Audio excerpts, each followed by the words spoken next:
Hi, it's Rick from Do It Yourself Vintage Camper Rescues. Today I'm going to give you a little tip on how to spot bad water damage that you might not be able to see from the inside if the total inside is completed yet. If you look right on this back edge, you can notice there's a strip right here. It's discolored, and that's telling you this back edging is coming out. It's not, the screws are not holding, so it's pushing out. Probably because the wood is rotted and it's starting to expand and it's pushing out. You don't need more screws. That ain't gonna be the quick fix. It's gonna need to be rebuilt. So we'll go on the other side. We'll show you how extreme it is, but it don't always show. It ain't that easy to spot all the time. That's why I want to give this little tip right here.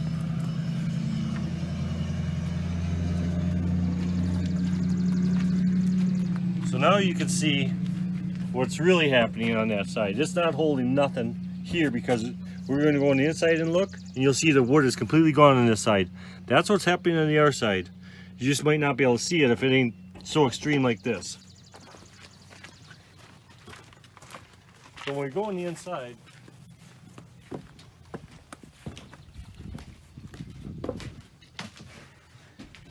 like the side that was extreme, I mean, it's easy to see. That's what's happening. The wood is actually disappearing.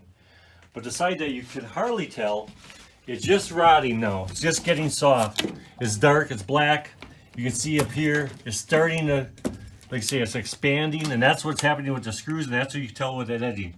So when you see that line, you can assume that there's gonna be some bad damage, water damage underneath in that area, and that's gonna be removing the skin and replacing those framing, which we'll show later on in another video on how to do that. Thank you.